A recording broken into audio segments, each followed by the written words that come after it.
Alright, so we're here, and while I was off camera actually, I did something. You see me do my cardboard shapes already. So I actually went and made a piece of steel to go in here. So take a look here. It's edge primed at the top, then a tape line, and then copper primed here, but there's some overspray, it doesn't really matter. And this is the side we're welding on the inside of the car. So obviously we want to protect the seam with something when we weld it, because once we weld anything in the seam, if you imagine normal spray paint or a normal primer will pretty much just burn away, because the weld gets up to like what, 1000, 1100, 1200 degrees. So you need something that will stay in there after you finish welding to protect the surrounding area of the weld, so we don't get corrosion again. Yeah, the main deal with that is using the right material. I choose copper because it has a very high flash point. There's people that use zinc, but obviously zinc's flash point is much lower and will burn away. So I don't see why anybody will want to use zinc, but copper is the way, since the flash point is so high. So we have the best possible scenario to keep our weld rust free. So we can get this straight in here. We're going to start mocking it up. I've already trimmed it somewhat to make it fit, so we can actually tack that in and then weld it to the outer sill to keep that in the right shape. And we'll use the wing, at the front wing, we put it back on to mock it up, make sure everything's straight, and yeah, we'll go from there. So I'm going to check in with you once I've got that piece lined up and I'm ready to tack weld. We're going to get to tacking this in now.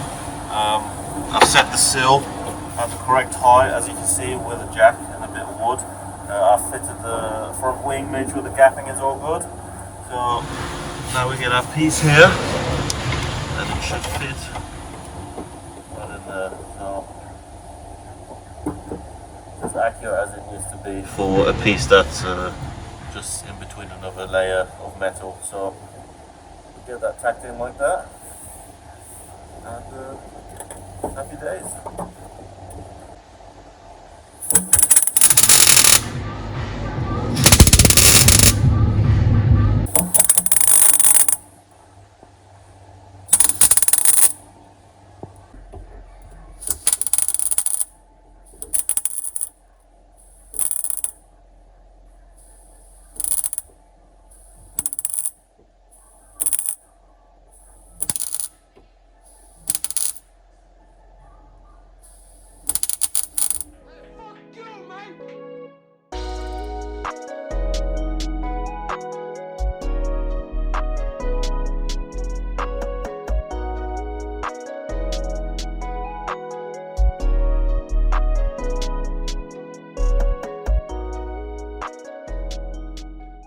Alright, so finished welding, got all the inside welded up in there,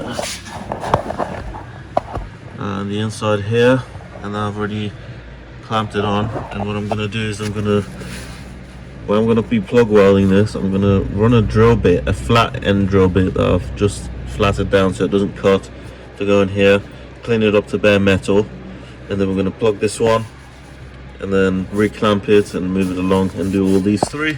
And then we have our whatever piece this is, front support piece or front stiffening, whatever this is, we're going to put that back in, and then we can move on to doing the actual inner sill, which then goes over this piece. Get the camera to focus.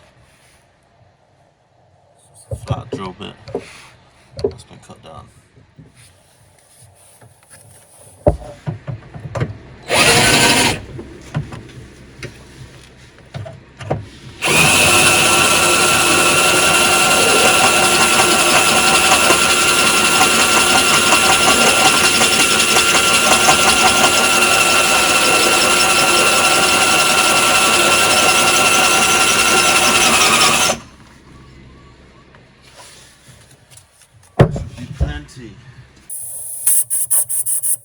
Pretty much going to run the welder at maximum power because I want to really get the penetration in there between the two pieces.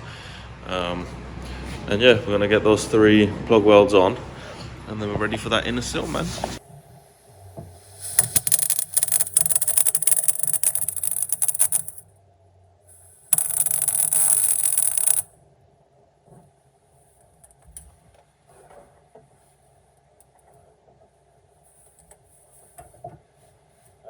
now hold. And it does. Next, this one.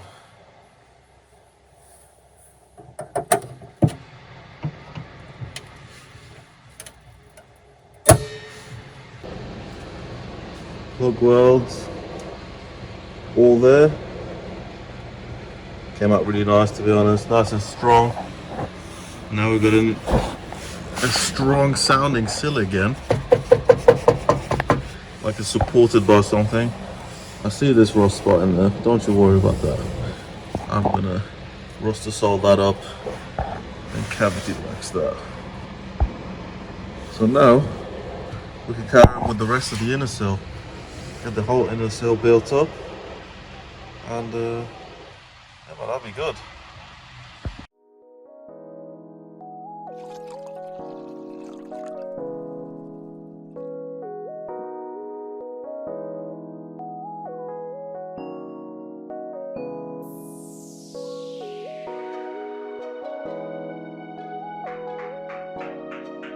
Hey, fuck you, man!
Update. I have made a cardboard template for the inner sill. Lines up great with the outer sill and everything. That is all spot on, to be honest. Got that from a nice flat piece of cardboard and then trimmed the top. And then we're going to transfer that over to some steel and then cut out a rough shape and get our inner sill made up out of metal. Gonna make sure to copper prime it to make sure it doesn't rust, obviously, in between the seams. We're also gonna etch prime all the areas where we're not welding, just to protect the metal in the future before we cavity wax everything, obviously. And once that's done, we're gonna be going onto the floor. And I've cut out some generic, I believe it's 0.8mm steel, so same sheet metal. And I've cut that to size, and now you'll be able to see that it somewhat fits in there. See that? Runs nice and straight. I made sure to use a straight edge of the steel where it's been cut straight that I know of, so it's perfect on the bottom of the sill. And yeah, next I'm going to put some holes in for the spot welds along this piece, and I'm also going to try and see if I can dimple it or something like that on the press, but let's not have our hopes up because I've never tried that before, so that'll be a little experiment, but let's see what we can do. Right, so we've got our panel made. I did a shoddy attempt of dimpling all that. I've done all the spot weld or plug weld holes, along with one at the top here that we need as well. And yeah, now I'm just going to prep it with some Scotch paper and get it primered. Get the copper primer on here, and then the S primer all around the top. So we're going to prep that now, and then it's going to be ready to weld it. Oops.